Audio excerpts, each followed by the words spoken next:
was really messed up, and you could basically hear me very, very loudly, like almost annoyingly loudly, and everyone else was super quiet, which sort of defeated the point. Okay, so this is me without push to talk on. Okay, so obviously I know the sound of my own voice. Canny, do you want to make a noise? Hello. Raj? Hi. Tolly? Hello.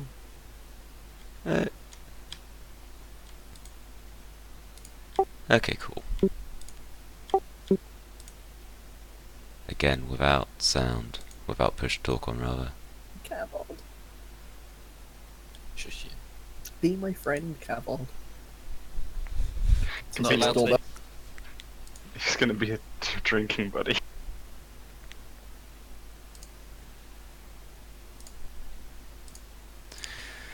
Okay, so, everyone ready to begin? Yeah.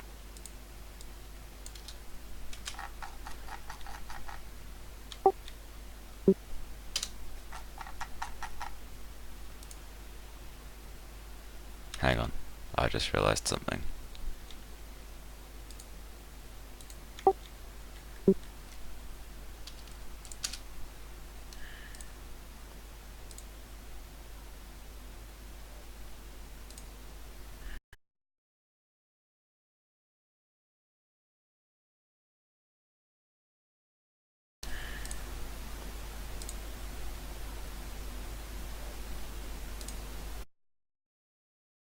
Do you guys mind just sounding off again quickly? Oh, lo, lo, lo, lo, lo, lo, lo, lo, lo. Hello. Hi. Do you guys mind just sounding off again quickly? Just trying to sound as awkward as Oh, possible. lo, lo, lo, lo, lo. Just pretend to be canny. What? Hello. Hi. Uh,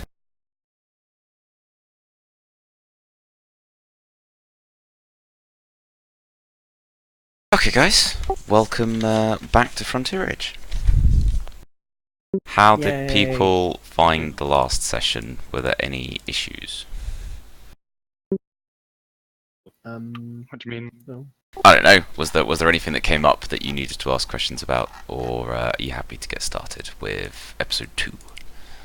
I think I remember pretty much everything. Yeah. Oh well, I'm going to run through what happened in terms of remembering. You could have a Ah. terrible memory.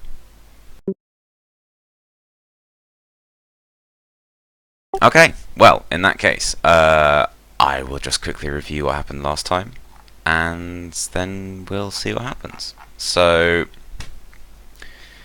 just to remind ourselves of who we've got,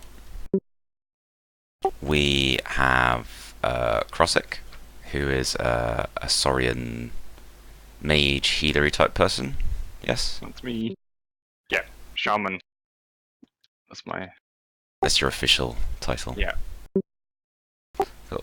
We have Kavod, who is also a Saurian, but he is a bounty hunter, warrior type character, who has a gun and an axe and hurts people. And we have Tolly playing Twig, who is a Fae, tiny little flying around person, who, how do we describe you? You're like a performer, tinkerer type character. Performer tinker, yeah. Yeah, and you also control Dexys, who is your like spider robot. Yes. And normally we also have Blint, the dwarf warrior who cleaves gnolls in two, but we'll see if he shows up later today. So, just to review what happened last time. You all come from your home world of Verdant, but like many people, you have travelled to the dusty moon world of Umber on the Golden Express train, which took you through the magical arc gate from Verdant onto Umber for the first time. When you were on the train, you met Gilcrest, who was a very green, inexperienced Confederate ranger who was on his way to the town of Prosperity Junction to become a deputy there. You also met Nyx, who was a little Saurian girl, and her guardian, Calpurnia, who was a rather stern hobgoblin. And as the Golden Express passed through the Arc Gate into the dusty lands of what is known to be what is known as the Shattered Plains, like this sort of land of brown hills and sandy grassland, but everything's been ripped apart by an ancient magical event. So there's rocks ripped out the ground and sort of islands floating in the sky and that kind of thing. But other than that, it looks like your kind of typical Wild West, dusty, sandy plainsland setting. And as I'm sure you remember, immediately after the train passed through the Arc Gate, it was rather rudely attacked by a bunch of rampaging gnolls known as the Blackpaw Bandits, who used crudely built rocket launchers to attack the train, blew most of it up, blew up chunks of the Arc Gate as well, so it no longer works. And the only reason you survived was thanks to a magical force field that was created by Nyx, the Saurian girl. But casting it seemed to do an awful lot of damage to her, like casting the spell caused a lot of wounds, and I think it was Krossic recognised that was like the ancient Saurian art of blood magic, but was surprised to see it wielded by somebody so young. Yep. And yeah. And then in the wake of all those explosions, the bunch of you helped Calpurnia, Nyx, and Gilcrest to get out of the burning wreckage, and you fought off the Blackpaw gnolls. And as I mentioned, Blint did pretty well and cleaved a bunch of gnolls in two. The rest of you guys shot them up, which was pretty cool. And then after you won that fight, you received some help from the Red Hammers, who are a runecrafting guild, and they were led by a dwarf called Magnus, who kind of like introduced himself to you and helped you guys get into town. So you're now in Prosperity Junction, which is the main sort of township on Umber. It's run by the Adventure Trading Company, who are normally just called the ATC, and they're the company who created the Arc Gate and have been colonizing the area around the Shattered Plains because they want to mine it for its resources. And when you got into town, you found that it had also been attacked by the gnolls in a lightning raid, and that had killed off a number of people in the town, including the Confederate Rangers, who were sort of the law keepers who were supposed to protect the place. You might remember you met the mayor, Metrogale Cog, who was this kind of tough old gnome woman who's also the head of the ATC. And she also had a kind of long-suffering assistant called Hob, who Twig spoke to a little bit because they're both Fae. And, you know, Fae are few and far between on this world, so they were kind of like, hey.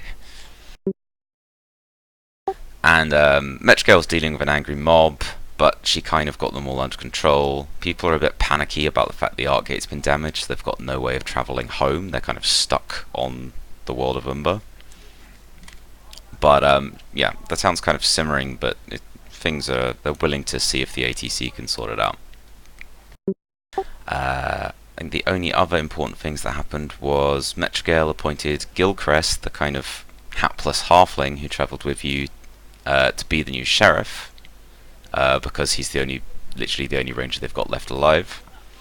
And then you had a drink in a saloon, where you met some of the locals, and again I think it was Krossic found, or maybe it was Twig, somebody found a wanted notice on a notice board for Calpurnia and Nyx. That was Tolly. Yeah. Oh yeah, because Krossic tried and you failed an ability check to actually look at the notice board properly. And then Read. And then Twig found it. So then you went and you found Calpurnia and Nyx at a chapel. It's like the founding chapel, which is kind of like the only church on Umber, and it's run by these slightly odd people called the Church of the Lone Rider, but they offer healing services. And while their healers are sort of looking after Nyx, you talked with Calpurnia, and she told you that essentially Nyx has like powerful innate blood magic, and Calpurnia rescued her from her parents and a bunch of other cultists who thought she was this chosen vessel that needed to be sacrificed. And Calpurnia's plan is to take Nyx to a place called Gil's Ranch, which is where her sister lives. And it's a couple of days right away, but she doesn't really know the route very well, and she's low on supplies. So after a little discussion, you guys offered to help her, and that's more or less where we left it. Yeah. Sounds good. Yep. And so I'm just closing my window while people are yelling outside. Right, so yeah, I think that more or less covers what happened last time. So, you spend the night in the Founding Chapel,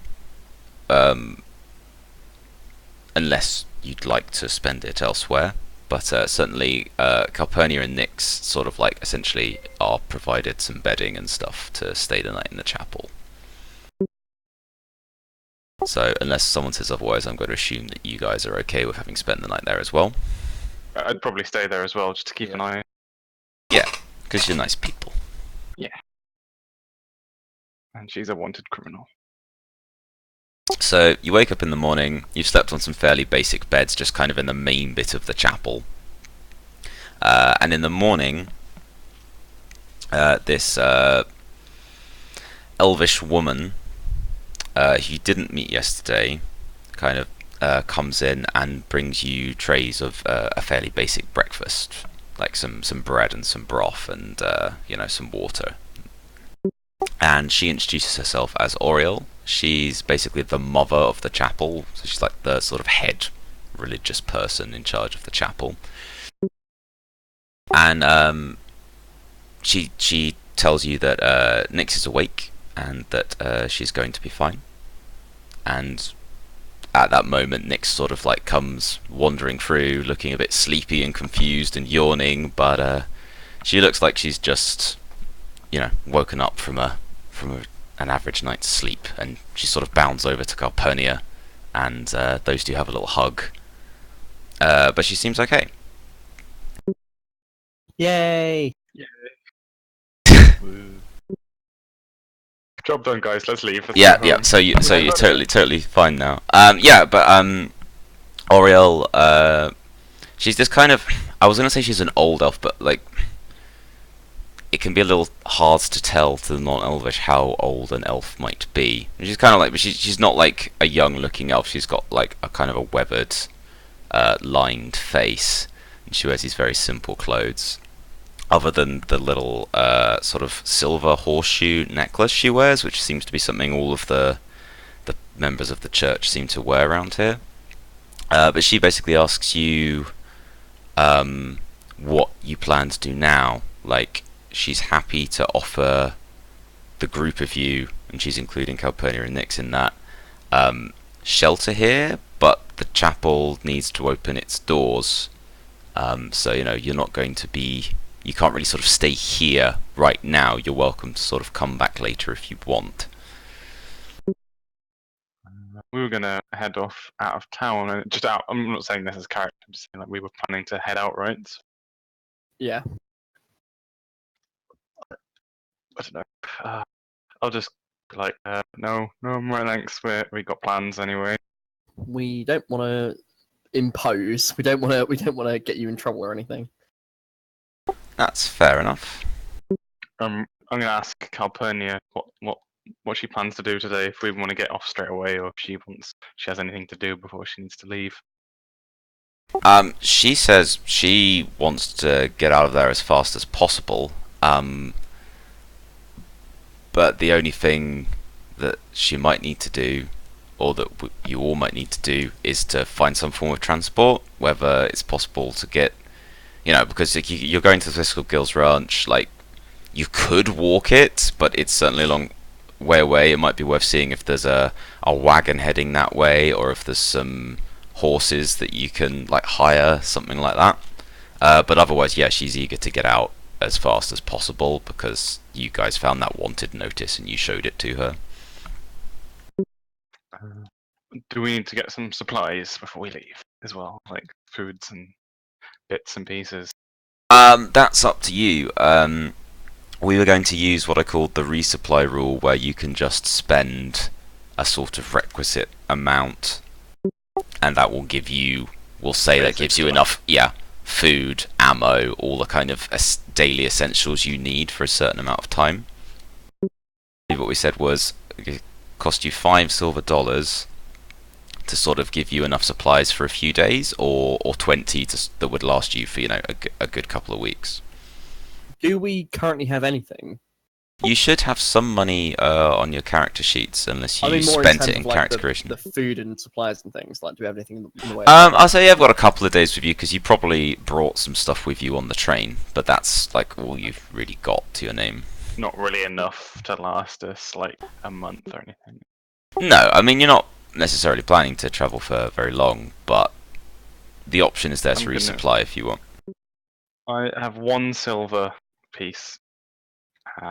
So if that'll buy me food, I'm gonna go and buy whatever food I can get with that. Okay, Which was the short sure. resupply? Let me just double check, but I'm pretty sure I said it was 5 silver. But it was sort of more planned that maybe that wasn't realistic for people of your basic means. Buying like fine steaks. I just imagine like Canny. It's just a full bag of just steak, just raw, and he just carries it Yeah. with him.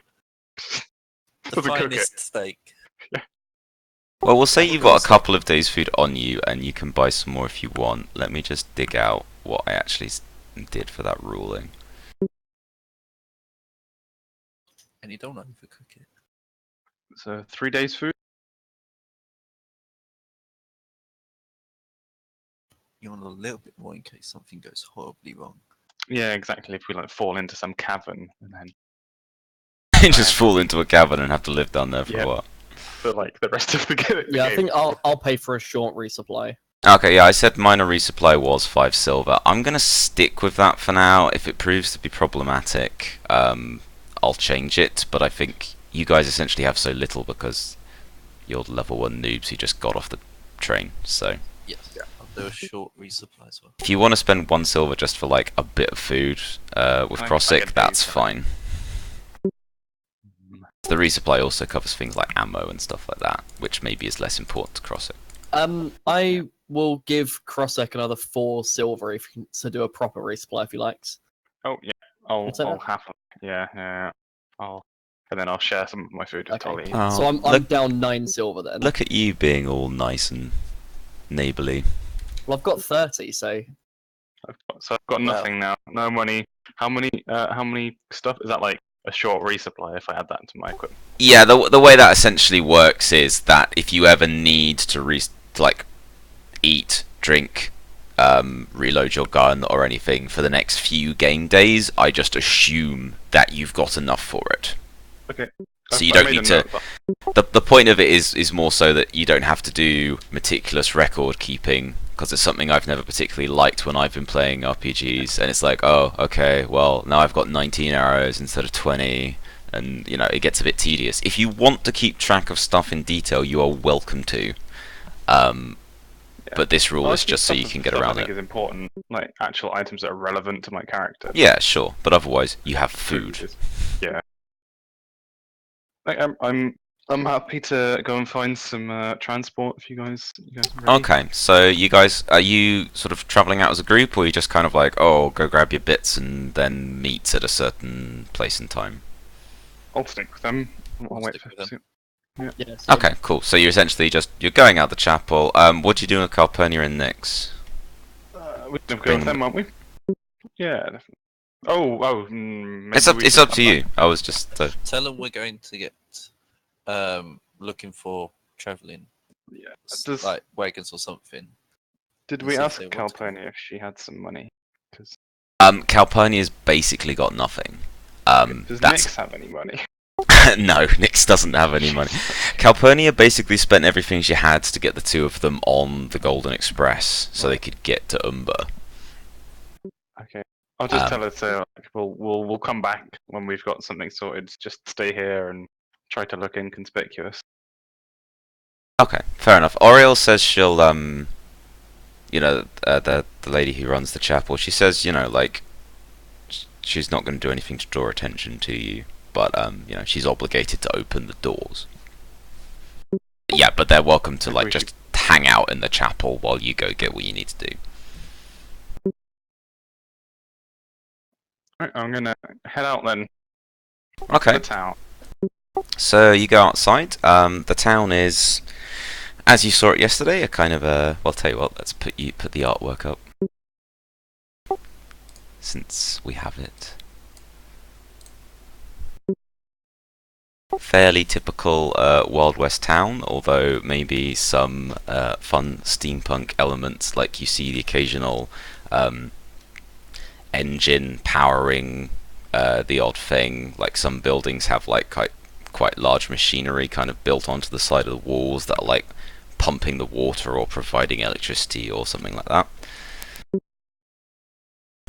The place is fairly busy compared to yesterday. Like after the crowd dispersed yesterday, the town seemed to be fairly quiet, but now like it's really got quite a lot of life to it. There's people leading horses, or there are wagons going past. There's lots of people pottering about the different shops, because the chapel is on Gold Street, which is the main street where like you can find a shop for almost everything, as well as things like the ATC bureau where the offices and the mayor's offices are, and all that kind of thing. And I'm assuming, yeah, you go looking for some provisions to your resupply. There's quite a few general stores around, so you can just grab what you need from there. Yeah, I'll go and Like do a little resupply. Cool. general You've food, bullets. Bits and bobs. food, bullets, all the essentials. Yep.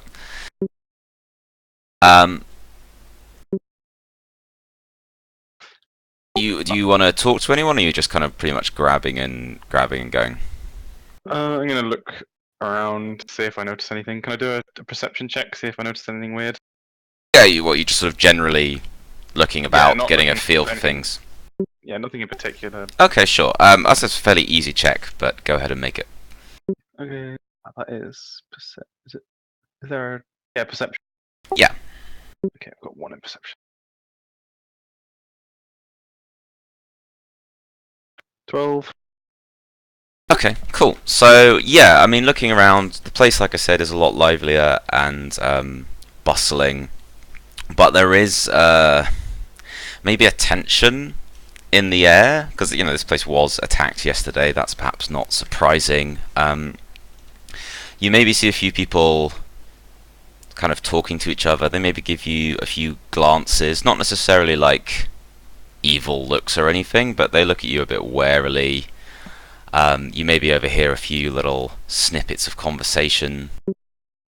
People like talking about how they're worried about the fact that the art kit was damaged, and then at one point you maybe hear 2 people talking, and they say like, "Oh, it's not just the art gate that was damaged. Apparently the Steamworks was raided as well." And you can little snippets of conversation like that. People talking about the various shit that has happened. Nothing super new then, like no one. Nothing super new. I say you hear that thing that the Steamworks is raided, and that people are worried about the fact that the art gate is damaged. I probably have no idea what a Steamworks is. So No. I just think nothing of it. Okay, fair enough. Does anyone else want to do anything in addition to resupplying? Can I go and have a look at the Steamworks and see if I can tell what it is? Yeah, sure. I mean, you don't know where it is. You can try and Don't know find I don't it. know where it is. No, you can Ignore certainly. that then, okay. No, no, but I mean, you can certainly try and find it. It's not a very big town. Didn't I show them the map that I stole? Oh, you have a map of town. Yeah. Oh yeah, sure. Okay, go for it. Fine. Okay, so the map, which I'd forgotten you had. Yeah, sure. That'll have a building marked as the Steamworks, kind of on the edge of town. Okay. Do we have time to go look for it, do you reckon, people? How far away is it? It's not a huge town. I mean, I'm sure there's nowhere you would go that would be longer than a 10-minute walk. We could look for wagons and horses on the way. Yeah. Should we go and tell that kid? What was his name? I can't remember the kid, the greenhorn Nix? guy. Oh, No. Gilchrist. Gilchrist. Should we go and tell Gilchrist we're gonna have a look, or? Gilchrist the last thing he said to you was that because he sort of, against his own wishes, got made sheriff, so he was sort of assigned to go to the sheriff's station, which is also marked on your map. Are they It's yeah. I mean, it's the sheriff's station is not far off Gold Street where you are, so it wouldn't be difficult to sort of do one and then the other if you want to. We could tell him to have a look around, just get him to do it for us, or maybe there's some. Have all the gnolls been? Not gnolls, sorry. But yeah, they are gnolls, aren't they? Yeah. Yeah, have they all been run off? Or? The gnolls were run out of town, but there were several raiding parties, and you only killed one. I reckon we should go and make sure everything's okay over there then. Yeah, that's a good idea. Let's go towards the sheriff's station first, then. Okay. Still fairly early morning, right? So we've got plenty. Yeah, it's what, like 9 in the morning or something. Like the shops have only just opened. Yeah, let's go and have a look then. Do a little bit of exploration. Okay, cool. So, using the map that you found before, you managed to find your way to the ranger station fairly easily. It's not much to look at, to be honest. It's a fairly simple one-story wooden building with maybe a couple of rooms on it. It's got a nicely painted sign out front saying Confederate Rangers Station, you know, and then a little bit underneath saying, you know, we work to protect you. But it really looks like if I didn't have that sign on, you could mistake it for someone's fairly basic house. Okay, I'm gonna go in. Okay. Okay, you go in. Tell you what, I think I've got some artwork even. Yeah.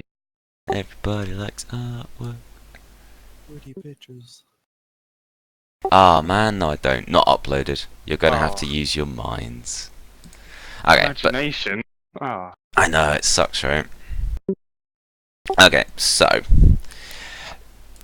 you enter and the place is fairly simple. There's a couple of wooden desks. Both of them are piled up with books and papers, a few filing cabinets, and kind of a door that heads out back. And as you open the door, one of the piles of paper on the nearest desk moves, and the papers go everywhere, and underneath, like, Gilchrist wakes up, essentially. He's clearly fallen asleep and been buried under his own paperwork. And he kind of just, like, looks around going, what's going on? And then he sees you, and he goes, oh, it's you! It's you! Is everything okay? Is the town in danger?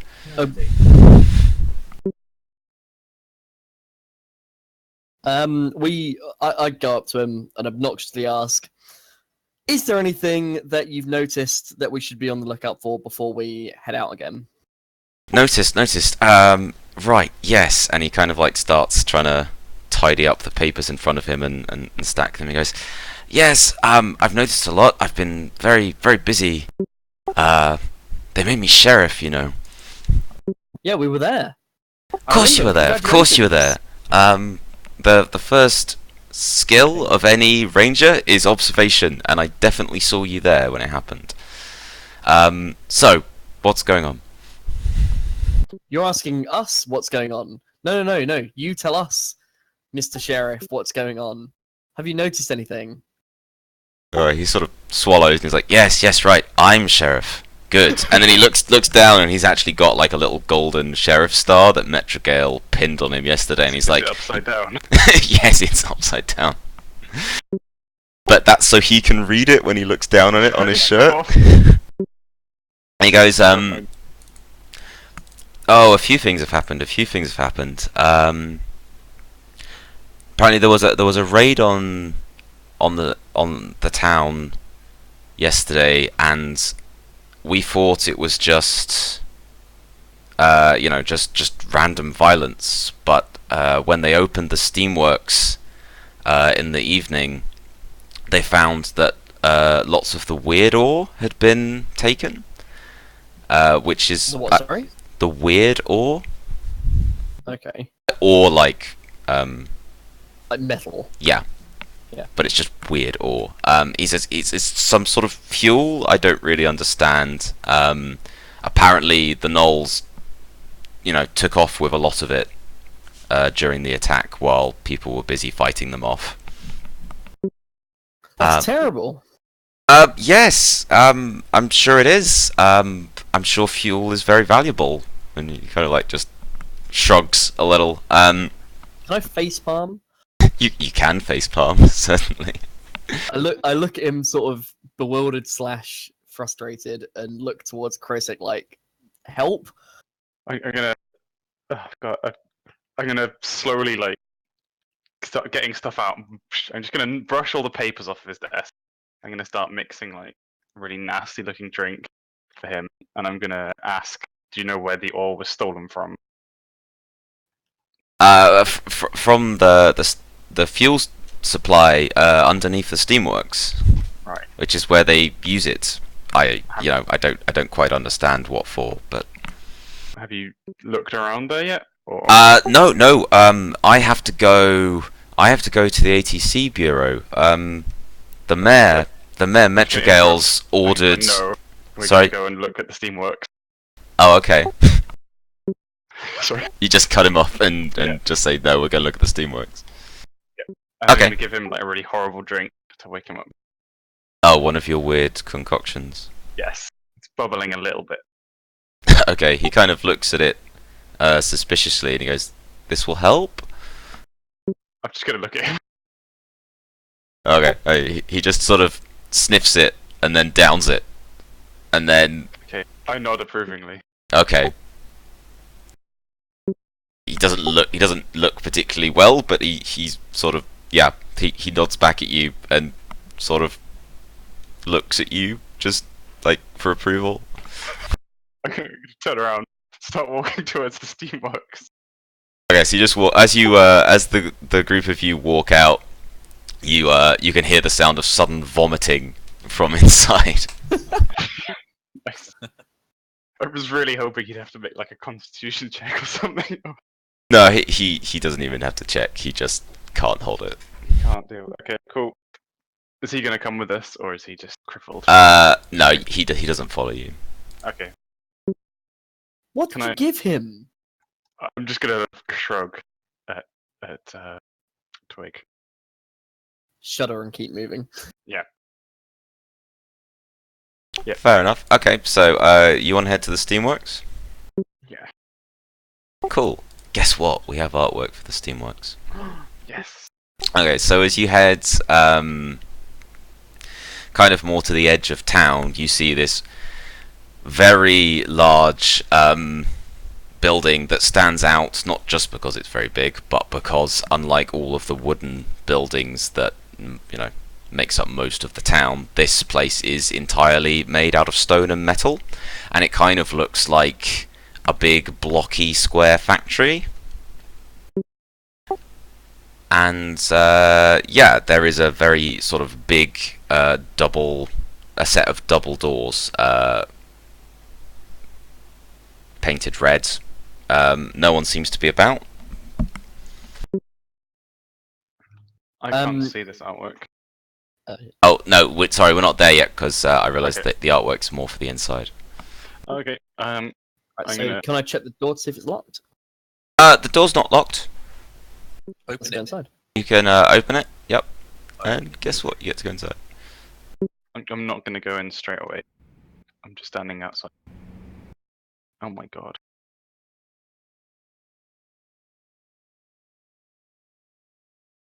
Okay, so I'm guessing everyone's had an artwork change now. Yeah. Okay, so when you walk in, this is more or less what you see. Like inside, there's not really any rooms inside. The whole place is like one enormous sort of factory floor with very high ceilings, and there's various like chains and pulleys and winches coming down from the ceiling. There's boilers and things that maybe look a bit similar to boilers, but they're not pumping out steam. They're sort of like just putting out like fumes of purple and green smoke coming out of various valves. And on this circular platform, like almost immediately ahead of you as you enter, there is this giant sort of red painted mechanical machine, device, robot, you wouldn't know what to call it, with a foreman kind of like checking over it, writing stuff down on a clipboard, occasionally hitting something with a spanner. He doesn't seem to have noticed you because there's an awful lot of like clanking and mechanical noises going on. It's it's not deafening, but it's certainly it would be difficult to hear anyone talking who wasn't right next to you.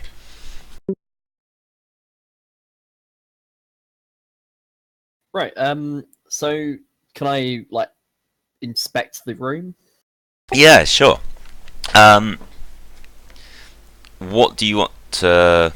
Are you looking for anything in particular, or are you just going to have just a general look around? I'd like to look in particular for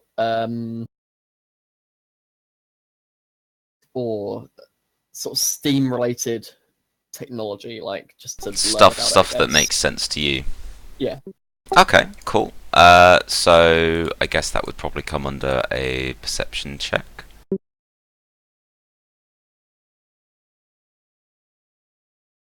So it's just 3d6, isn't it? Yeah. No, because you've got 4 in perception, so it would be 3d6 plus 4.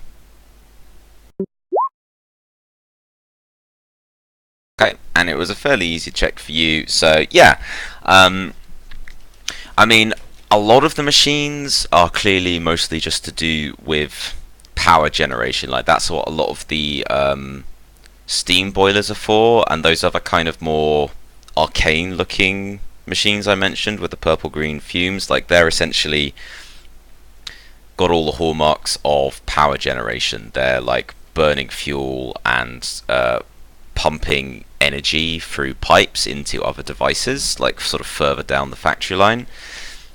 You notice stuff that's used for smelting metals. You see something that would typically be used for, like, melting iron and turning it into ingots or into armor plating and stuff like that.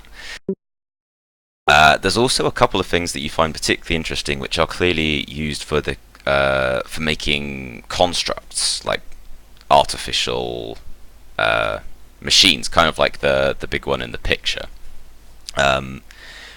And while these things are not as refined as something like Dexys, like it's not on the same level as Faye Solarbot technology, like it's clearly like quite good. Yeah. It's high grade machinery. Clearly, it's designed for like pumping out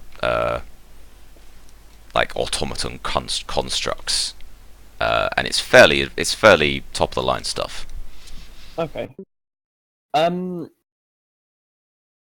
So in terms of the the fuel generation stuff, Yeah. is there fuel noticeably around on the floor next to it?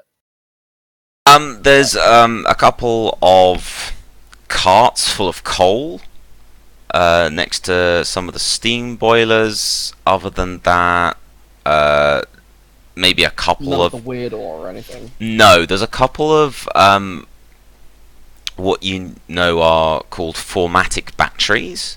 Like they're like essentially metal cylinders, maybe 2 or 3 feet long. And they're essentially, like they're batteries. They keep formatic energy, so essentially magical energy that can be used by machines in storage. Okay. But they're not fuel, as it were. They're essentially like that's mobile power transportation. That's the sort of thing you'd more expect to be hooked up to the back of a construct than used to power an engine. Okay. Is there anyone in the room? There's that foreman attending to the construct. Otherwise, no, there's not too many people about. The place seems to be, mostly running itself. Okay. Kavod and Krossek, what are you doing while Twig's kind of poking around?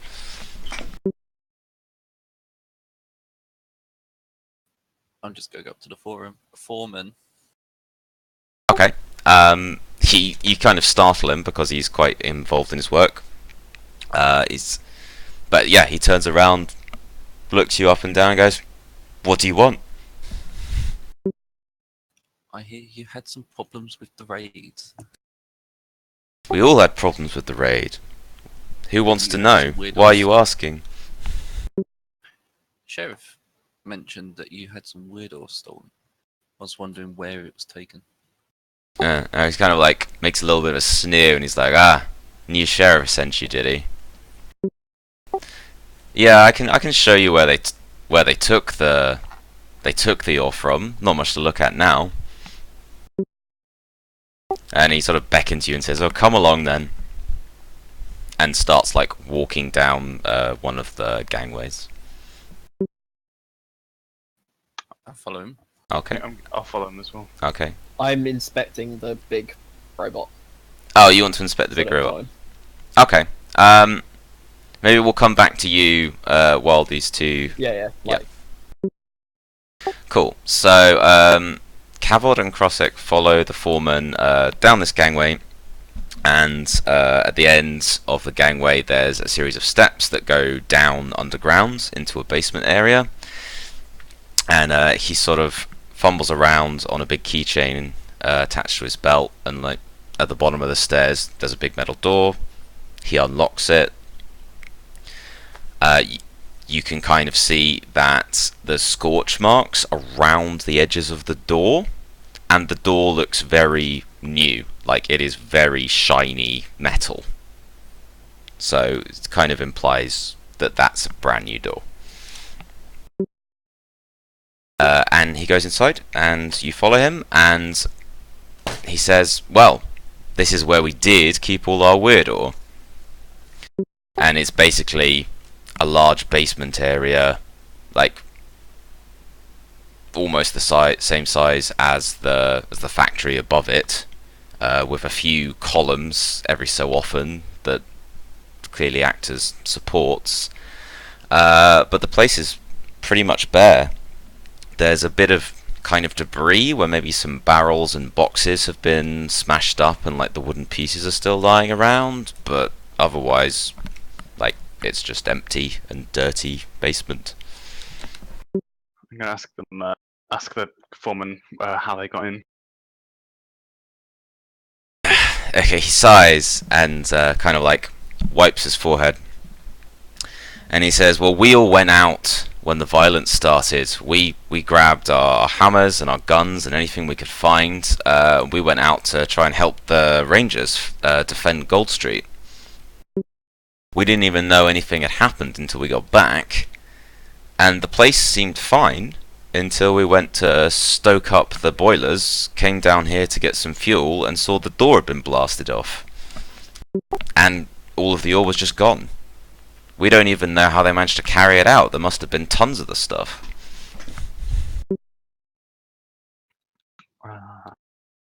I'll. Can I do a check to see if he's being completely honest? Oh, yeah, sure, okay. Perce- What would we call that? Probably, Would it be under communication as opposed to perception? yeah, I think it probably would. Yeah, call it, do you have any communication focuses? Yeah, I've got oh no, just +2. No focus. Okay, well, no, just go for it. Yeah, make a communication check. 15. Okay, well, yeah, he looks like, as far as you can tell, he doesn't seem particularly, like, happy to be talking about it. Like, he's very short-tempered, but, you know, doesn't seem to be any reason to mistrust what he's saying. Not holding anything back. No.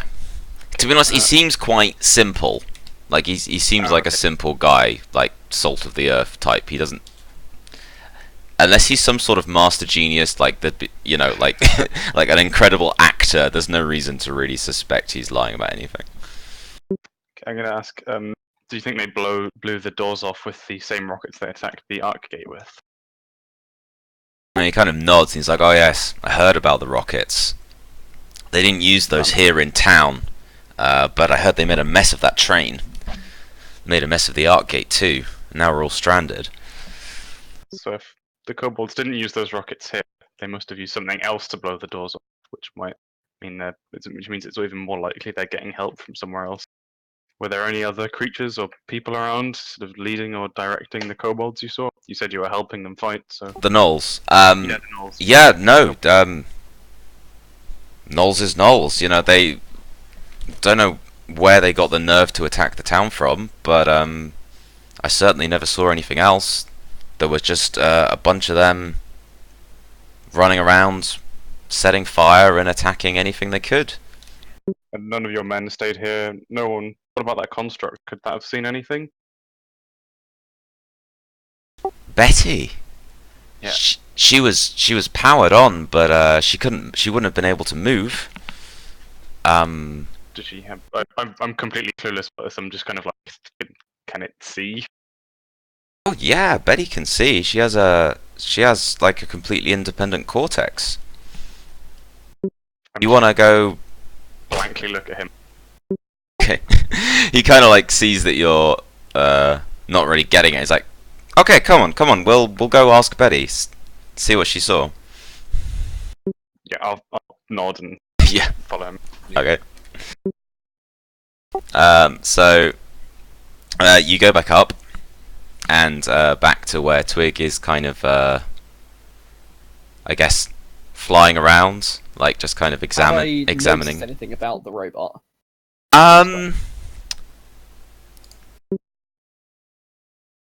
Well, I Or think should I do a check I'm just again working out what test to make. I think maybe make an intelligence test, but I'm going to say it's a fairly easy test for you because of your knowledge of these kind of things. Okay.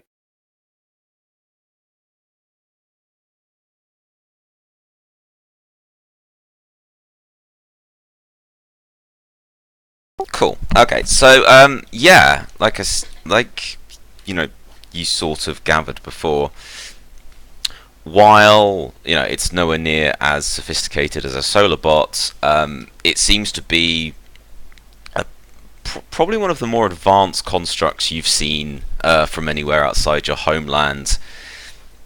It looks like it's been built so that it can perform a variety of different functions. Like one arm looks like has a fairly dull mounting that looks like you could attach weapons to it, but the other arm has a series of like different tools like hammers and drills and stuff kind of like built into it. So it looks like it's pretty multi-purpose. It's powered by a steam boiler kind of built into its back, and then it's got these little chimneys where steam can come out at the top. You reckon it would probably burn coal very efficiently? Like you could probably just like put a few shovels of coal in there and it would burn enough to like keep it going for several hours. So like it seems pretty impressive. Like similar constructs that you've heard of or maybe seen in passing, like were much cruder than this. This kind of has, despite being a rather bulky construct, like it's clearly like been built to a high level of sophistication. Like, and Are there any like damage marks or like is there anything noticeably sabotaged with it or anything? no, it looks good. It Okay. doesn't look quite finished. There's a few bits like where there's the odd panel open, and it doesn't. And like whilst there's like sort of a faint thrum of energy from it, it doesn't seem like it's running at full power yet. So you'd say it was pretty much brand new. Okay, so I turn to the foreman. I'm like, this thing's got its own cortex. Okay, and the foreman's face kind of like lights up, and he maybe shoots a slightly scornful look back at the other two, and he's like, "Yes, I can see you're the brains of this outfit." I'm gonna look at him really like. Never mind. I'm gonna bow my head in shame. Okay. And the foreman says, it's not just a cortex. Like, it's a fully independent cortex. Betty doesn't need any instructions, like, or data cards or anything. Like, you know, she can, if you just like give her a task, she'll just do it to the best of her ability until she's done. Are you saying this thing learns? He kind of chews his lip and he says, "Oh, I wouldn't go that far, but maybe but it can be trained in the same way that you can train a dog to do something if you like make it do it enough times." Okay. He kind of like pats it on the head, like almost lovingly, and says, "You know, we're gonna get Betty up and running, and she's gonna be like the most sophisticated construct that Umber's ever seen." I cockily grin and say, not entirely convinced of that. Gestures to Dexis. Oh yeah, where is Texas at this point? Just scuttling around. He's just been scuttling around behind us. Okay, fair enough.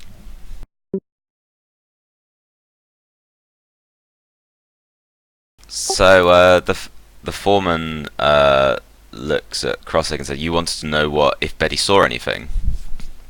Yeah. Can I'm gonna like raise my fingers and I'm gonna make great. Can Betty tell us? Okay. He says, "Well, you can ask her," and he kind of like reaches up under this thing's chin, for lack of a better term, and he kind of like fiddles with a couple of switches, and then you hear this like hissing, staticky kind of a noise, and then like this very deep, booming, robotic voice says, "Betty online." I I'm gonna clap take a my step back. hands, really happy. I'm Okay. gonna step back a little bit and position myself behind Canny. Okay. How do you feel about that, Cavod? I'm gonna try not to back away, but I'm impressed. Okay, cool. Okay, and the foreman kind of like pats Betty on the head and says, "Betty, were you on standby yesterday afternoon?" In its deep, like, monotone robot voice, it goes, "Betty can confirm." And the foreman goes, "Okay, great. Did you see anything when everyone left the factory? Do you remember that?" And Betty goes, "Betty remembers hairy things." I'll say Knowles. Okay, and its head just kind of like swivels slowly to look at you, and it's kind of like in the artwork, it's got this kind of like thing that's a bit like a glowy eye.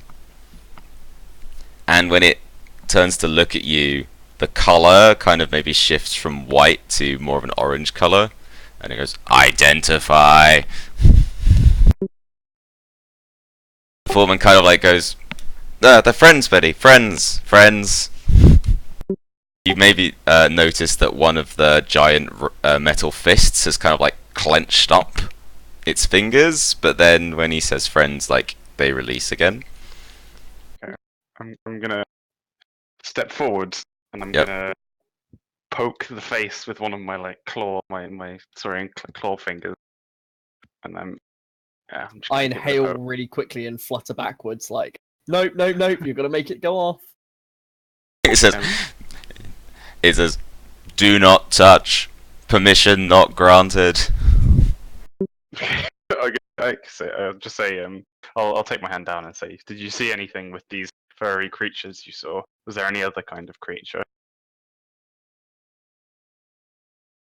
It sort of like pauses, and you can literally hear cogs turning around inside it. Steam hissing out. Yeah.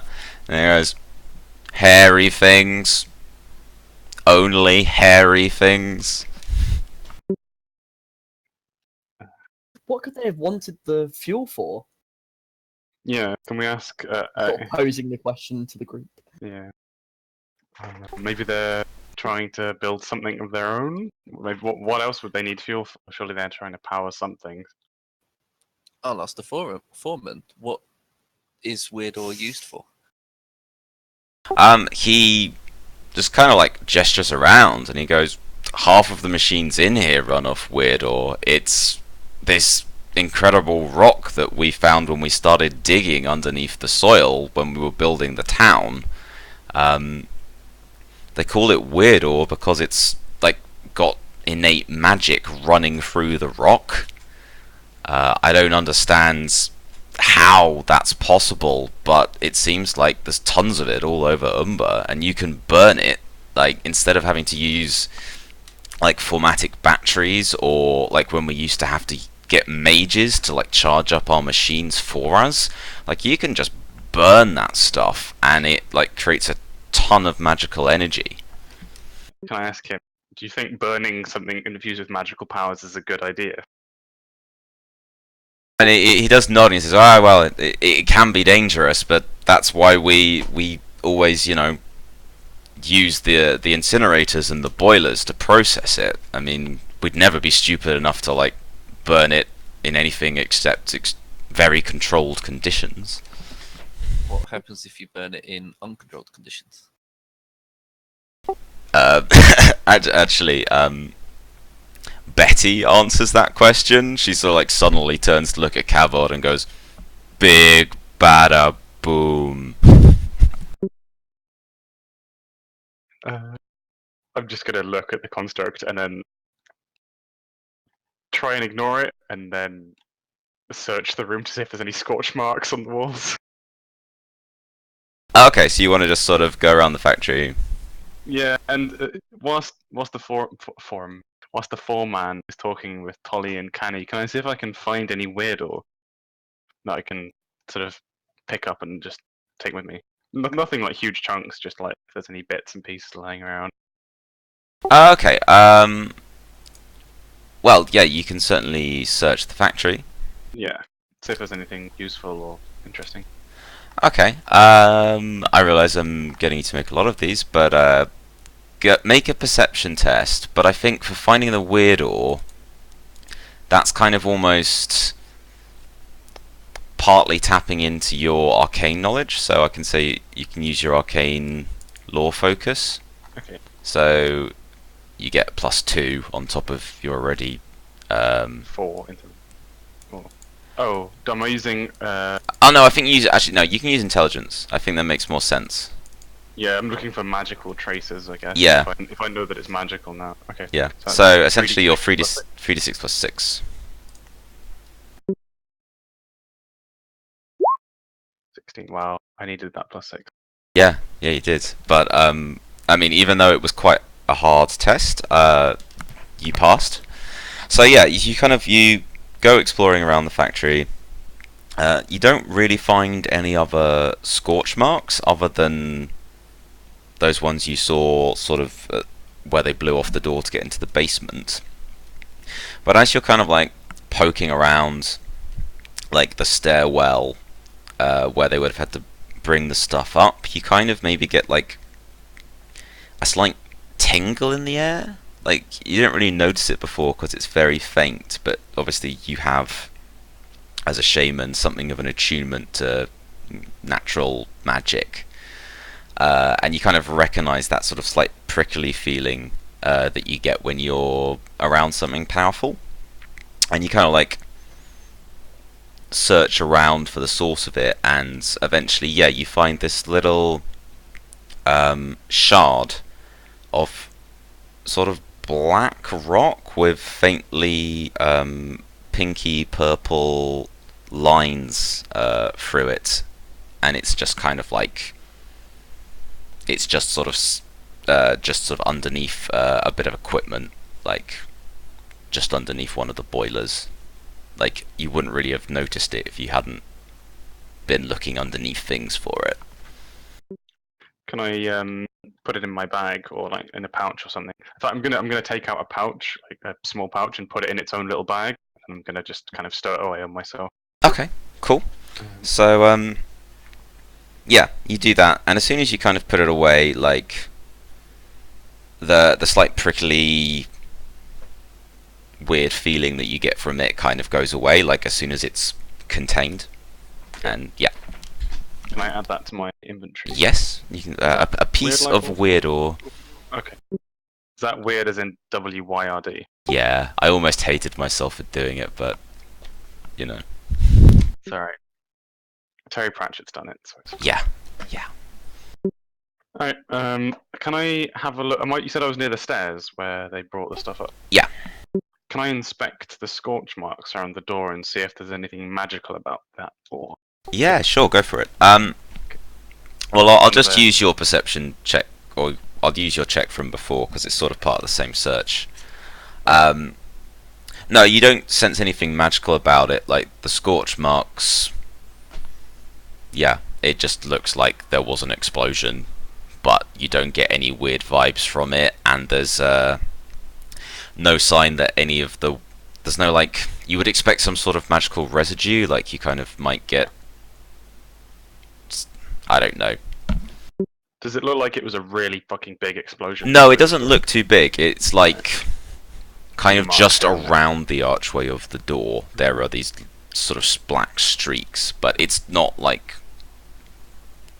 someone let off a massive bomb or anything. Can I go back to the foreman and ask him what the old door was made from? Yeah, and he says, it was a steel door, like nothing fancy, because we didn't think the place that the ore needed much protection. We only kept it locked up, but so that no one would accidentally go, down there with a naked flame or anything. Can I just be right back for a second? Sorry, I need to talk to someone. Yeah, sure. You Cavod guys go with it. and Twig, what are you up to? Canny, are you doing anything? Want to ask the foreman, how do they find weird ore? What's the process for finding weird ore? He says, well, you'd have to ask an expert. I just know that when we first started building Prosperity Junction, we kind of just started digging wherever there was, like a weak point in the rock just to see what we could find. We were looking for, coal or maybe even gold, but we found this weird rock and they run some tests on it and they found it had raw magic just sort of baked into it. The process for finding it is just digging, really. Like, we've found it all across the Shattered Plains. It seems to be pretty common here. Are there any places in particular that seem to have more of it than others? Yeah, no, it's higher in some places. That's why, like, we kind of gave up on the first few mines we dug, and we started digging further out of town because we found a couple of places where it's quite thick. Like there's like a strong strain of it. But like I say, I'm no expert. I just burn the stuff. If you wanted to find out more about it, you'd probably have to go talk to I don't know, one of the ATC lot. I look at Cavod and Grimace, and I say, I think we've got a bit sidetracked. We're supposed to be looking for some way of transport, and we're now talking about machines, which I love. I love the machines, but we ought to be trying to get out of here. We can multitask.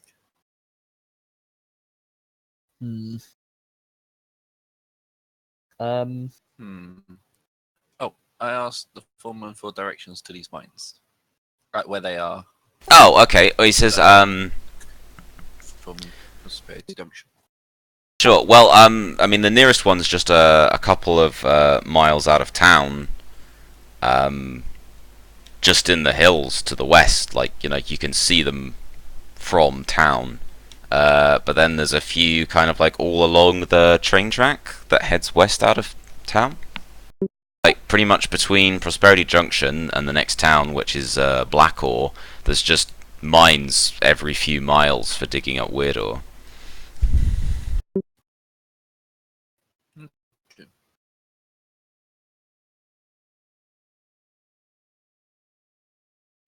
Oh, I was gonna say, can I like look over the ore, just like check it.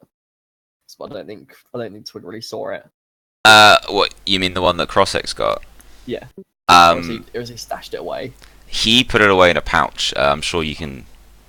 Well, when Raj comes back, you can maybe sort out having a look at it with him. I think that's all, isn't it? Yeah, I don't really know what else we can do here. Okay, fair enough. So the foreman kind of looks relieved that you're going when you tell him that you're going to head off, and he kind of like goes, well, you know, if you hear anything about my ore, please let me know. Otherwise, we're just going to have to wait till the next shipment comes in, and don't know when that's going to be. And then he just kind of returns his attention to Betty and kind of like just pats her on the head, tells her she was good, and then gets out a spanner and starts whacking at some whatever bit of her he was trying to fix when you came in. Okay. Right. For the sake of like keeping going, is Krisick just following us about, or?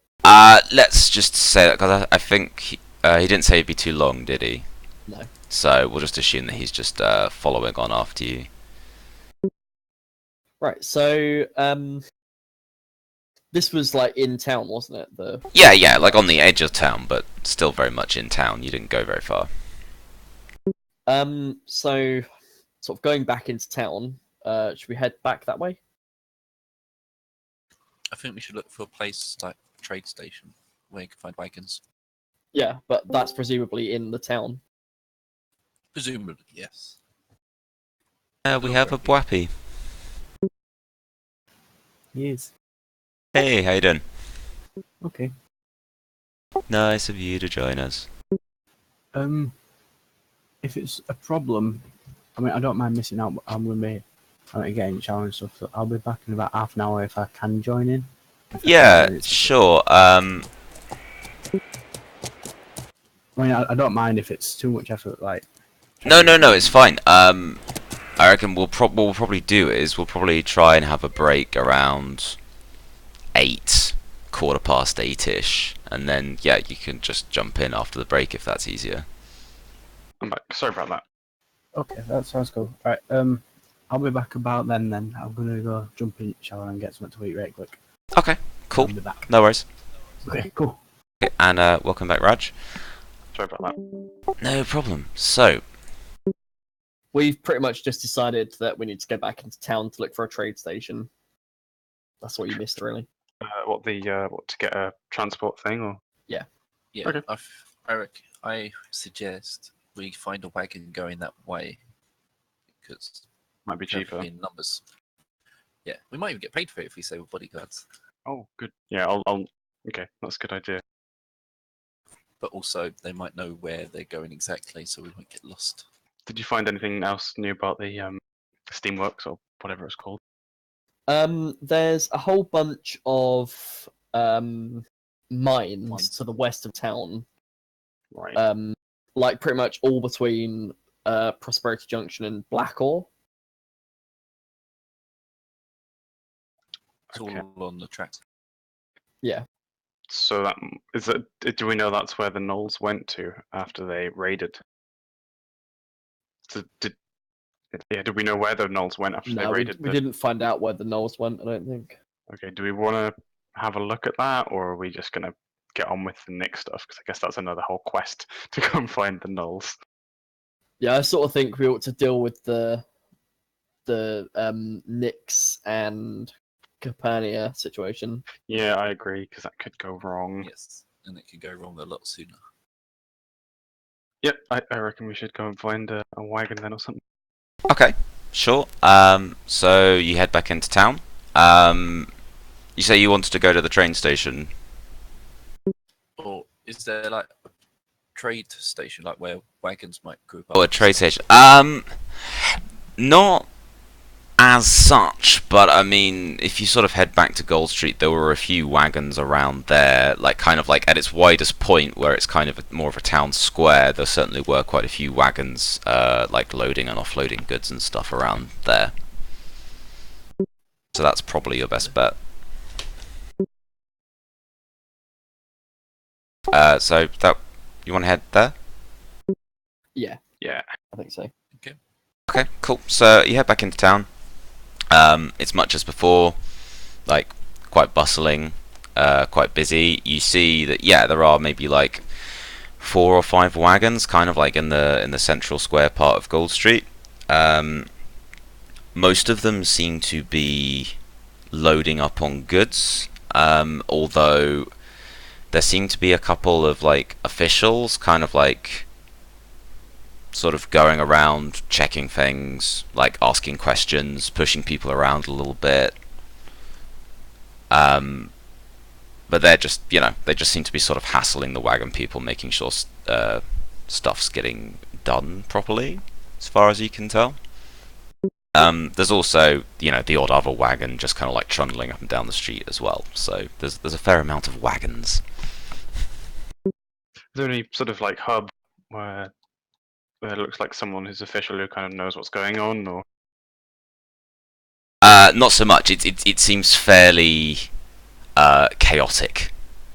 Like you get, there's the ATC Bureau building, which is kind of like where all the official stuff happens. Like that looks a little more organized. But there's not like really any wagons around there. That seems more like a place for officials. In fact, you can see that little Fey guy that you met yesterday, Hob. He's kind of like outside that building, kind of like checking stuff off on lists, and he's got these little solar bots with him, which are also carrying like clipboards with lists. And he seems to be like checking people off going in and out of this building. But that's about the most organized thing you can see. Otherwise, it's more or less just like everyone for themselves, buying, selling, going about their business. I'm going to go up to Hob and ask him if he knows where the wagon's going to Gil's Ranch are. Oh, exactly. So he kind of like he again seems surprised to see you, and he goes, "Oh, hello again. I don't know if there's any wagons heading to Gil's Ranch. The best thing you could do would be to see if you can find one of the hobgoblin parties who are heading out that way. It's mostly hogs who live in Gil's Ranch." And then he kind of like maybe lowers his voice a little, and he's like, "I think a lot of hogs are trying to get out of town today. There's been some nasty rumors going around." Rumors? Rumors of what? Alright, so he kind of like maybe says to you, Twig, in Fey, because he's looking around a little nervously, and then in Fey he just kind of says, "There's a nasty rumor going round that there was a hobgoblin traitor on the Golden Express, and that she helped the Black Paws attack the train. Like, people have been talking about it all morning." I inhale sharply and look sort of a bit awkward, like I know something, but I don't say anything. He doesn't really pick up on that. He looks exhausted, like giant rings under his eyes, and he's kind of like just maybe looking a little nervously around, having just said that. I say back in Faye, just like, I'll be sure to keep an eye out. Okay. He nods and says, like, look, and then like says to all of you in common, like, sorry, I really can't stop. Like, the mayor's holding a big meeting. I've got like so many things to do. I haven't even slept yet. She's made me work all through the night. So if there's not any official business, can you please let me get on? We also look at, well, I look at the other two, and I sort of say, do you know where we can find the hobgoblin groups? I'll just start looking around for hobgoblins. Or just look Yep. around, yeah. We could just do that. Maybe I don't ask him then. I'll just be like, bye. Okay, fair enough. Well, Oh, before we leave, can I give Hob a little thimbleful of like nasty Saurian mixture? Why are you giving everyone horrible, nasty mixtures? So it's make him feel better. It gives him some energy. It's nice. It's gonna make him a nice little pick me up. Tastes horrible, but it's gonna give him some energy. I point accusingly at Krosek and say, "Don't give him that. You made poor Gilchrist sick." I'll be like, it's Faye. It's fine. It's fine. It's for Faye. Don't worry. And I'm just gonna brush. I'm gonna brush Twig away and I'm gonna hand Hob this little thimbleful of stuff and look at him expectantly. Okay. So Hob takes it and he kind of sniffs it, and then he drinks it, and then his eyes kind of brighten up, and he's like, "Oh, that's much better. Thank you, Saurian." As we walk away, did we hear vomiting? No, not at all. Okay, good. Nope. Yeah, Right. I'm gonna nod and I'm just gonna walk off and I'm gonna like smirk at Twig and and then walk away. Roll my eyes and follow. Can I do a perception check to see if there's any hobgoblins? Or maybe Canny's probably better at looking 'cause he's probably trained. I'm not sure. Yeah, but I'll go look anyway. Sure. Okay. Well, I don't think you. I'm not even going to make you do a check for that. Like, yeah, like you see, there are a few hobgoblins. None of them, not by any wagons, but there are like a bunch of hobgoblins, kind of like sort of hanging around outside the saloon. Sort of like the same saloon you went in yesterday. Maybe looking a little anxious, a little like shifting their feet.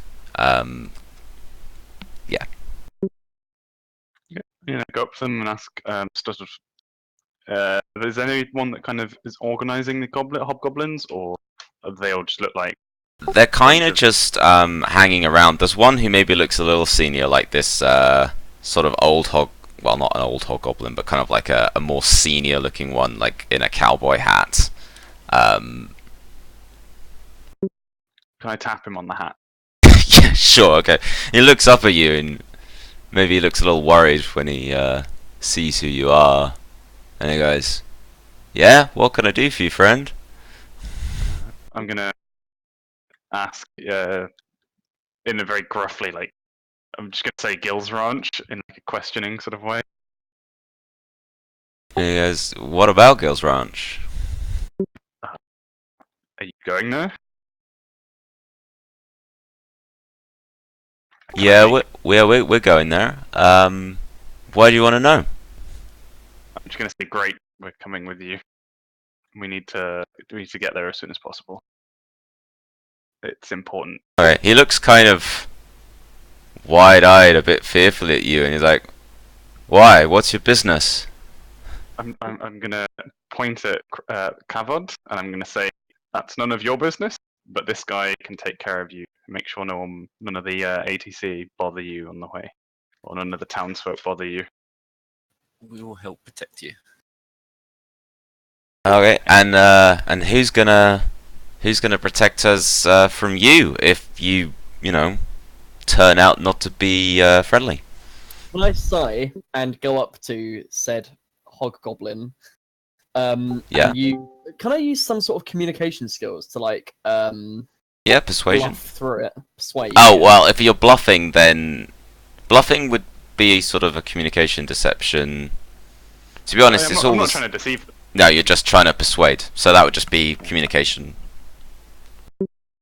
Yeah, I just want to persuade him to take us along.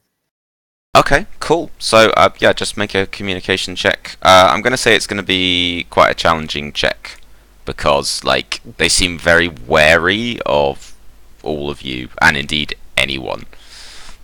As Tolly's doing this, can I stand behind her and just like hold my hand up and inspect my fingers and just have like a little bit of lightning just kind of playing across my fingers?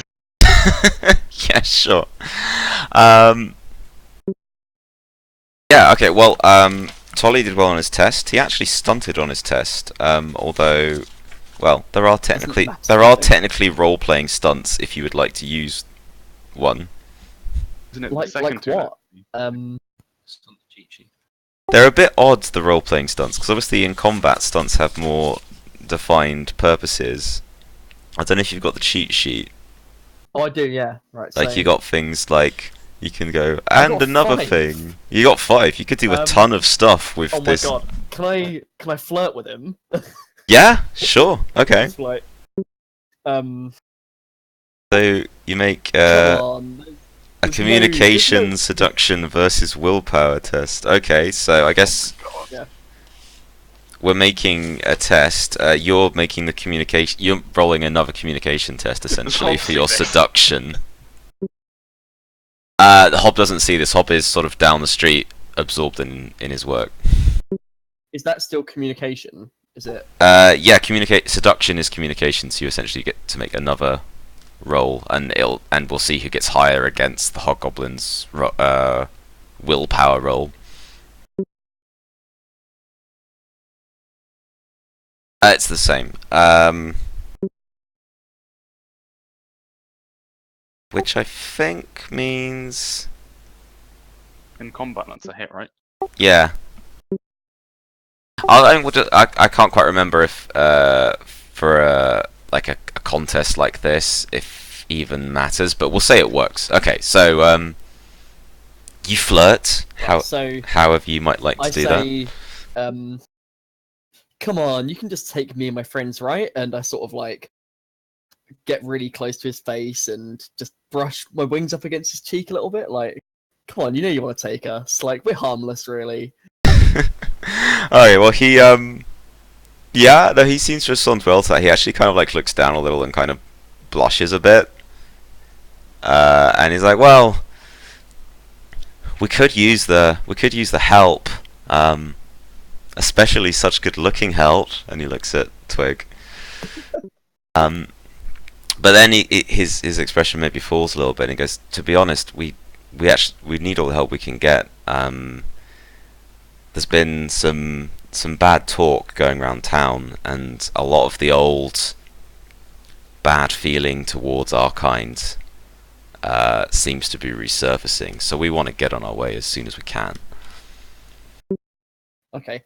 So I nod and kiss him on the cheek and say, we'll be right back. We've got to go find our other companions. I'm gonna as Twig is flirting, I'm just making vomiting sounds in the background. Well, like little fake vomiting noises. Yeah, just like pretending. Yeah, Just being childish.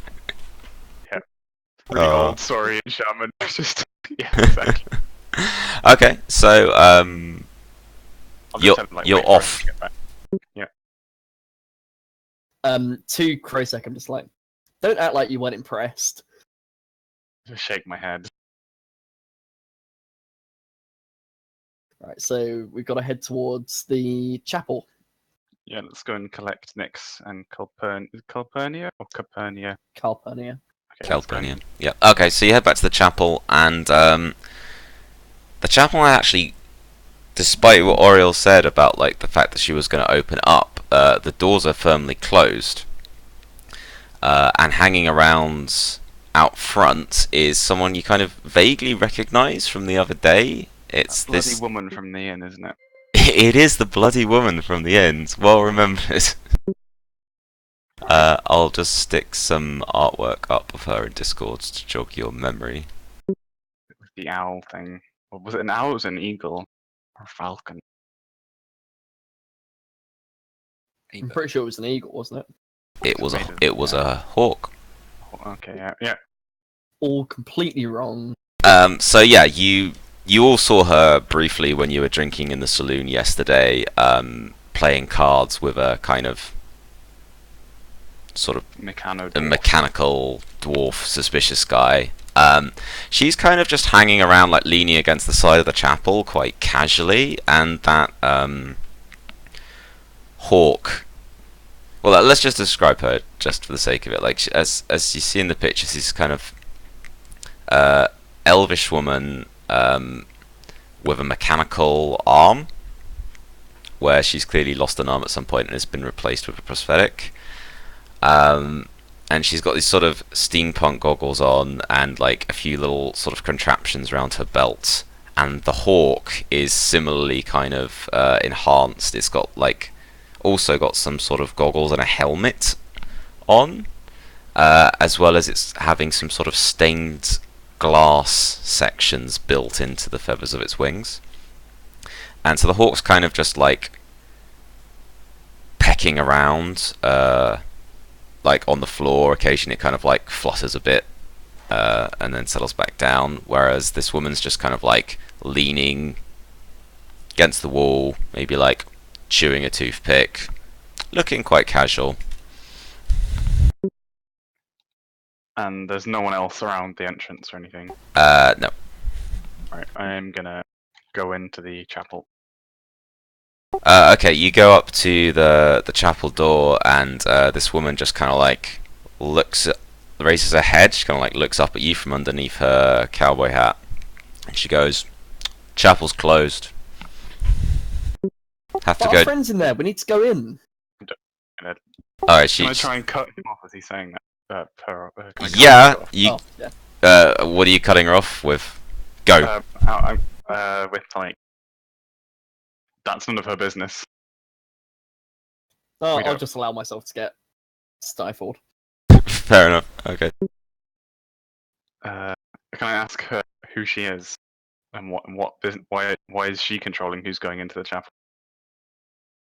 Okay. She says, "Name's Kestrel Swiftclaw, and I'm not stopping anyone from going into the chapel. Seems nobody wants to come So it's out." not closed then. She just looks at you and says, "Try the door. It's locked." I'm gonna ask her where her dwarven friend is. Oh, okay. And that she kind of smiles, and she's like, "Strange ways," and she kind of laughs and goes, "He ain't my friend. We just play cards from time to time." Well, I'll repeat myself. So where's the dwarf?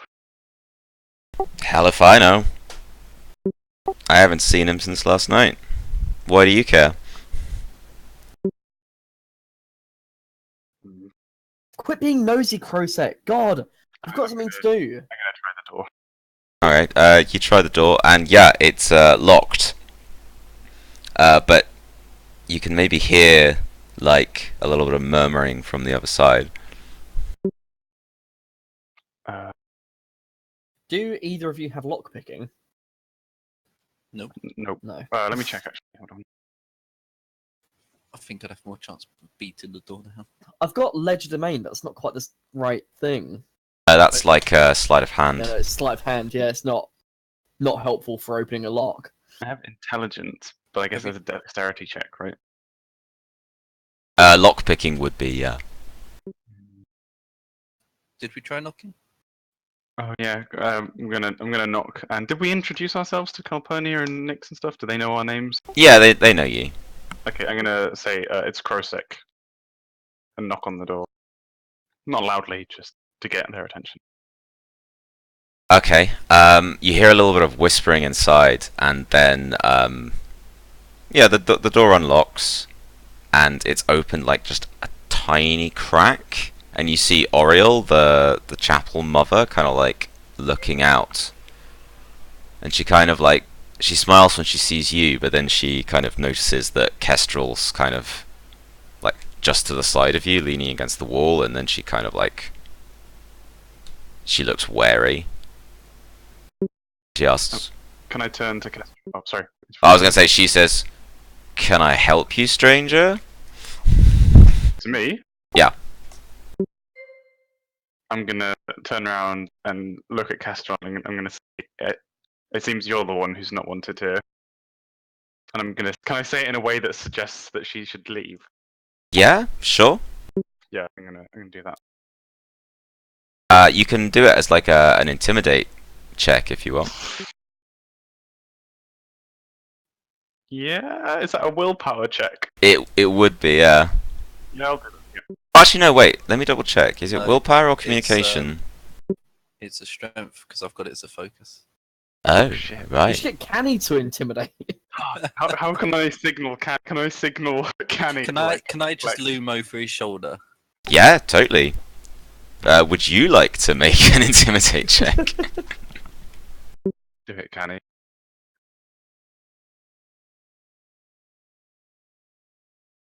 And you have it as a focus, right? So you get another. Yeah, you get an additional. there you go. God, there we Jesus. go. Okay, so Crossit kind of like makes that like, oh, maybe you're not welcome.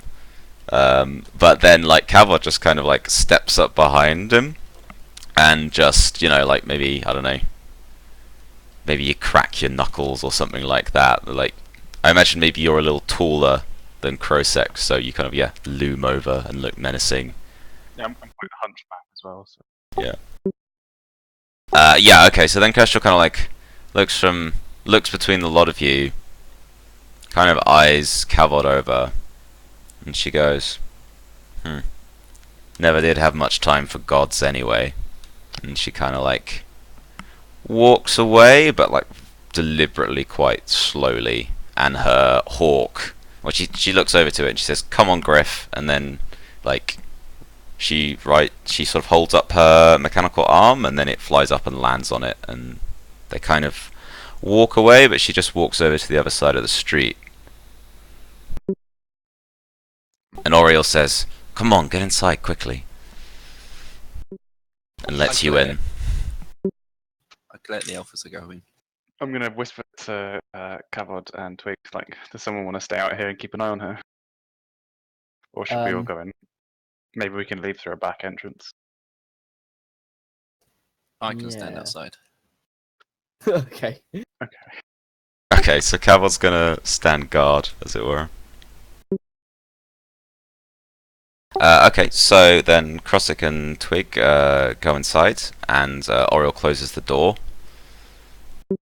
with Cavod on the outside, and she's like, where have you been? You said you weren't going to be long. That woman's been outside since just after you left. And I don't we think had she to do likes some your friends searching, very much. I'm gonna mutter, well, she probably has fairly good reason. Can I ask her where they are? Oh,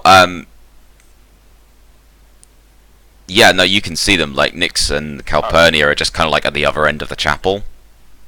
Like, Nyx is playing, like, Right. just with some bits of, like, I don't know, like some candles and stuff that she found. Like, they're not lit, obviously. Like, but Just literally playing with fire. yeah, no, not playing with fire. Just playing with a few candles and like a few baubles and stuff from like whatever that she's found from around inside the chapel. And Calpurnia is just kind of like sitting on the very front pew, keeping an eye on the door. And when she sees you come in, she kind of like gives you a nod and starts sort of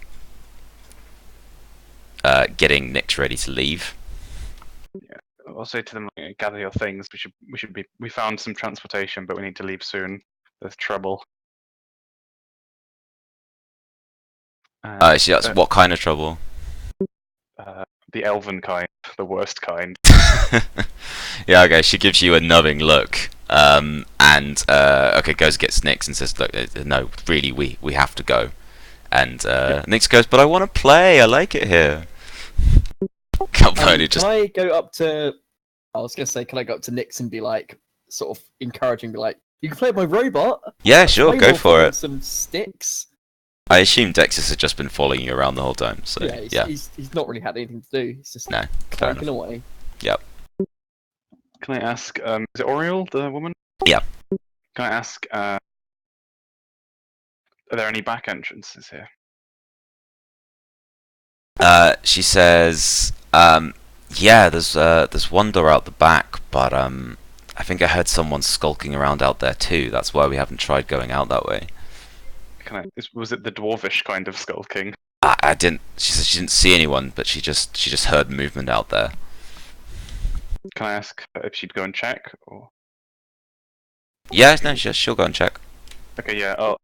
Let's go to the back door, and if there's no one there, we'll leave by the back door, and if not, then I guess we'll have to make a decision. Okay, cool.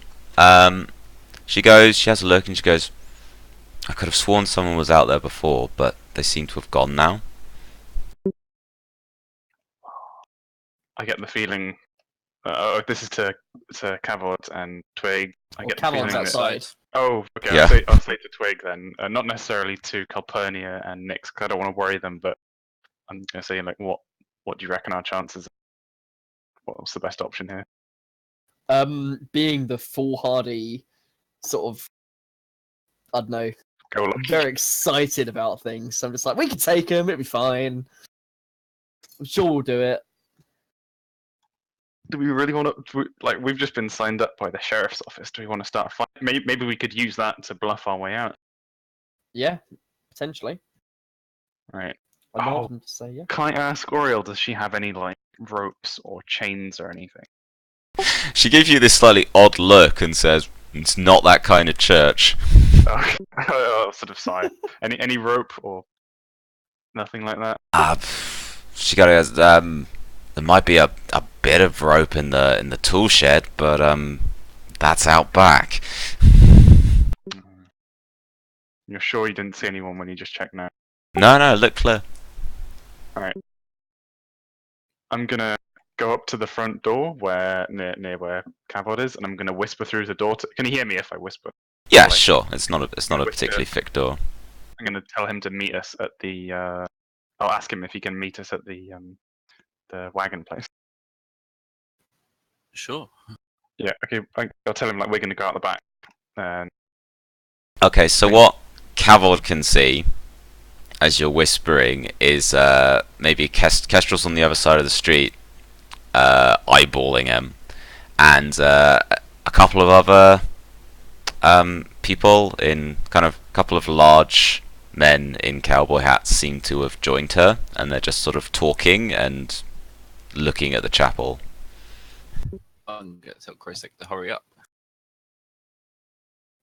okay. Yeah. I'll say. Try to be as casual about it as possible. Can they see that he's talking to me through the door? Or not really like. No. I'm sure he could just talk and you'd hear, but you know, he's just a big saurian leaning against the door. Oh God, this is tense. Okay, yeah, I'm gonna say, look, just make your way to the wagon thing. Can Cavod see like how to get around to the back of the church, or is it all terraced kind of buildings?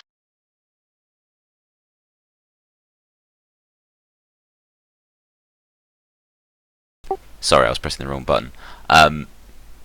No, like it's like a Wild West type town, so you know, like all the buildings are fairly individual. Like even the ones quite close to each other, there's like little, you know, there's a gap. So round the back really just means just running around the building.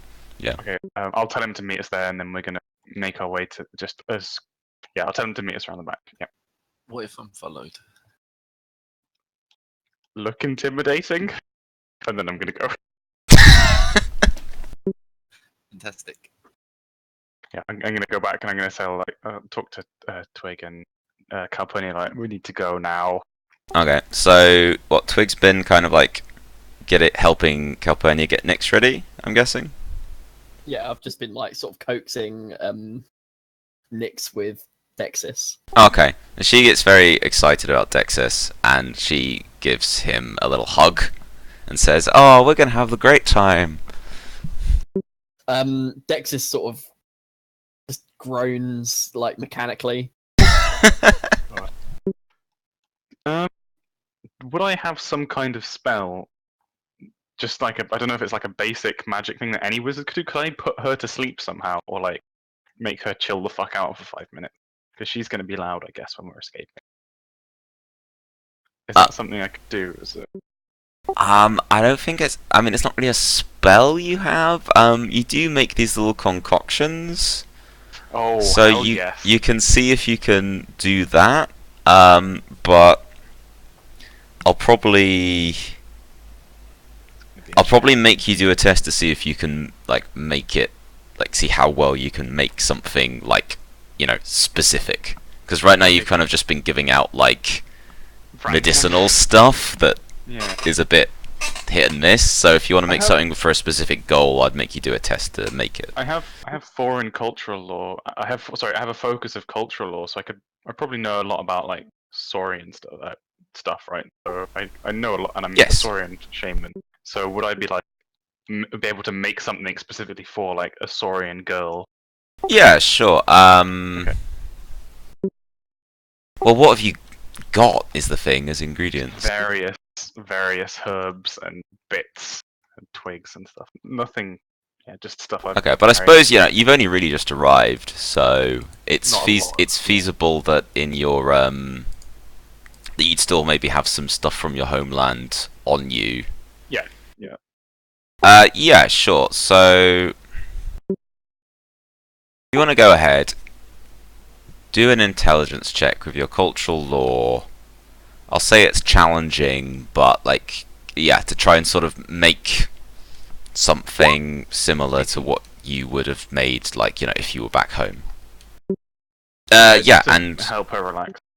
yeah, sure. Okay, so you maybe have a few like little leaves and a few like bits of special bark and stuff like still in your medicinal pouch, and yeah, you can kind of grind those up and add a little water, and it makes a sort of slimy shot of a drink that is the same sort of thing that maybe your parents would have given you when you were a Saurian kid.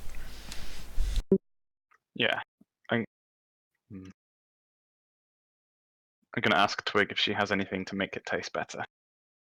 I just sort of shrug and say, I've still got some of that. Oh no, because I drank all the Oh nectar god, yesterday, yeah, we're no. not giving No, her. there's no.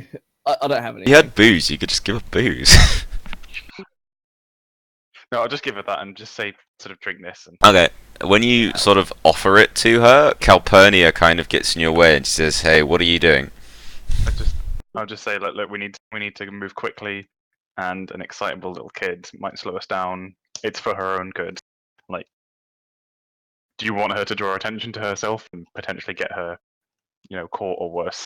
Alright, she says, she'll be good, won't you, Nix? Like, he What's says, Nix do? I don't want you, Nix is like, yeah, I can be good. Okay, I'll give her a stern look and be like, well, you better be. And then yeah, I'll put it in my pocket for now. I'll just keep it. Can I keep the concoction, or is it? Yeah, sure, I'm sure you've got little vials and stuff on you. Yeah, so, I'll just yeah. put it in a vial. Yeah. Okay.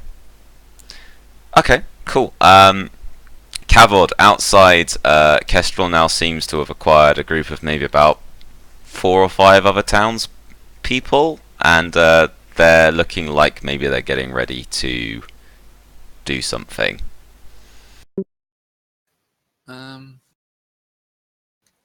I'm going to walk to the side of the building where the gap is Okay, sure. and see how they react to me doing that. Okay, they notice you doing it, and they sort of seem to have interpreted that as you allowing them entrance, because they immediately kind of like make their way across the street, and they kind of like got that tough guy thing, so they basically like just like walk in front of someone riding a horse, and that person's forced to like stop their horse suddenly as this like sort of little gang makes their way over, and they head up to the door, and Kestrel starts hammering on the door and says, "Your time's up.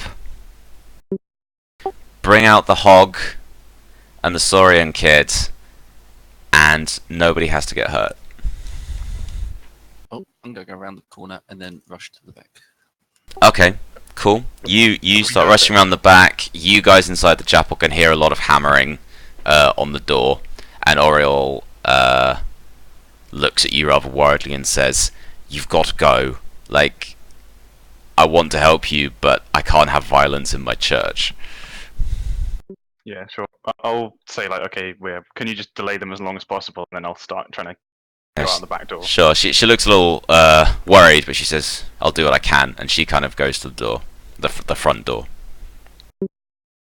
Okay, I'm gonna rush out the back. Can I like hurry Nix along? Yeah, sure. Calpurnia basically picks Nix up, Okay. and like fireman's lifts her, because obviously a hobgoblin isn't a very big person, so like Nix is like nearly as big as her, but she kind of hoists her up, and like clearly this isn't the first time because Nix doesn't really protest. Yeah, let's rush out the back then.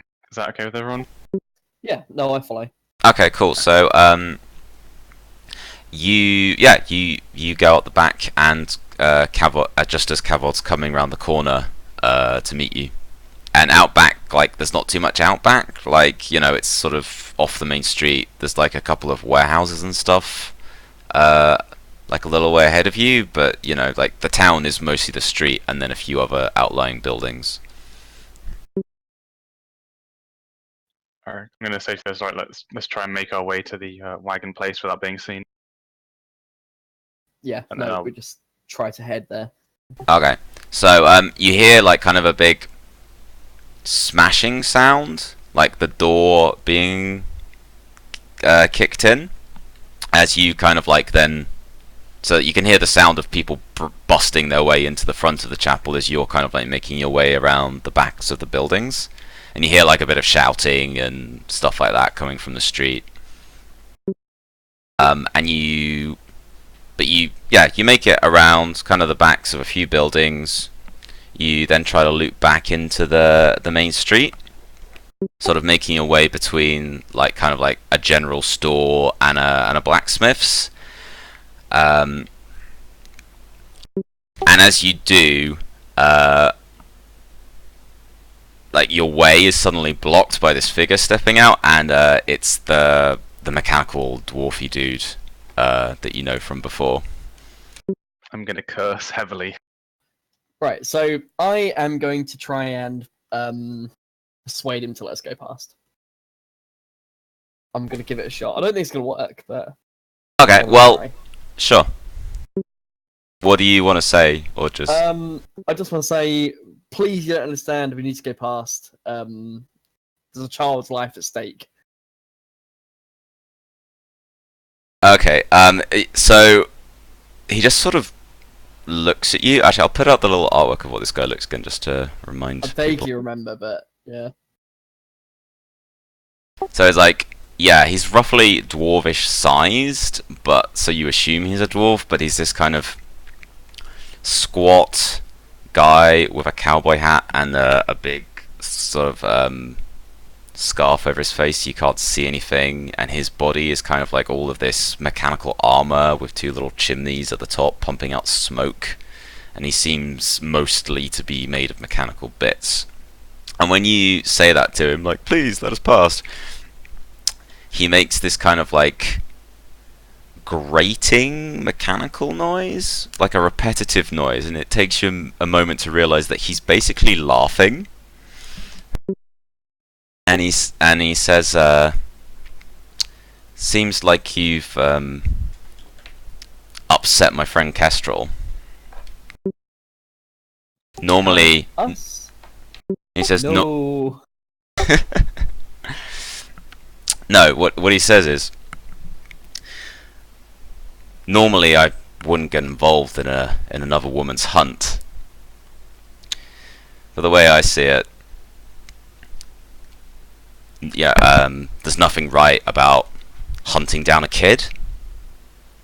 And he takes his hand off his gun, and he says, kind of like jerks his head to the front of the blacksmith, which is kind of like, you know, to the side of him, and he says, there's a couple of extra horses there that I reckon no one will miss. If I were you, I'd take them and I'd get out as quick as you can. And then he steps to the side and so that you can get past. I flutter up to his sort of weird mechanical face and like peck him on the scarf of his cheek, like, thanks. Okay. He kind of like pauses when you do that. Like he tenses up, and then he kind of like just waves you away, and he's like, "Go on, get out of here. I'll see if I can buy you a little time." And then he kind of like heads off down the street, more back towards the direction of the chapel. I'm looking bewildered. Yeah. Yeah, let's find these horses then. Okay, You so wanna see a horse? just as you said, there are two horses there, but they're not tied up. They've just been given like a water trough to drink out of, and no one really seems to be around the blacksmith. Like it seems to be one of the few shops that's not really open today. They're not saddled up or anything, but you know, they've got like reins and a bit of basic gear on. So Yeah, there were two horses. two horses, yeah. God. When I'm And walking just against up the from, just down the street from you, you can see the hobgoblins that you talked to before. You've got to remember that I'm only like 10 Yeah. inches tall, Yeah. and You have a Nexus is a robot. foot tops. Me and Nexus Canny. isn't that big. And God. Calpurnius is a hobgoblin, which is small, right? And sorry, and Nyx Oh, is God. naked. What do we want to do? Take the horses over to the other hobgoblins because they might have spare wagons or something to ride in anyway. Do we want to risk? Because maybe if they ask the goblins, they'll. Don't know. Do we want to leave loose ends? Do we just want to leave now then? Yeah. Okay. Alright. Can I look around for any saddles or anything for these horses? Or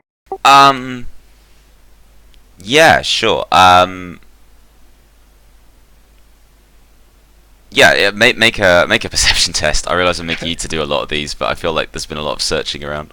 3d6 plus 1. Okay, one sec.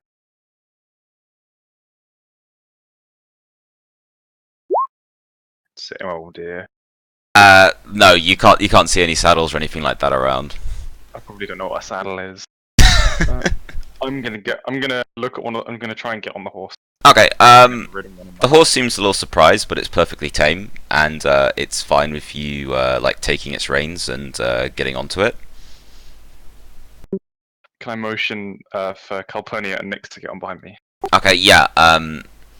So Calpurnia first lifts Nyx up, like to try and put her on the back of the horse, although it's a little difficult for her. But like, she gets Nyx on, and then she scrambles up and gets on behind you. So it's you at the front, then Nyx, then Calpurnia at the back, and the horse kind of seems a bit disgruntled and makes a bit of noise, but like it's okay. I'll pat the horse. Then gonna have to grab Dex and sit on the other horse. Okay, cool. Once you're on the horses, you hear a couple of shots in the distance from down the street, which seems to startle the horses a little, but yeah, you keep control of them. And the people on the street have kind of like now turned their attention towards the chapel where like you've heard these couple of gunshots coming from. Do we want to head at the opposite direction a little bit and then double back on ourselves to? I don't know. Do we just want to head I straight think- to Guildsfire? I think. No, but I think we should go away straight away. Yeah. Can we just head in the opposite direction? To Yeah, the, sure, okay. You ride your horses down the street, and you go past the little group of hobgoblins who you were talking to earlier. They now have like a couple of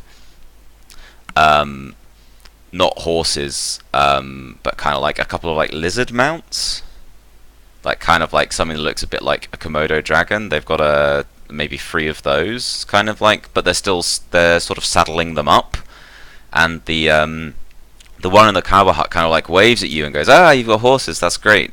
If you just give us like 10 minutes, we'll be ready to go."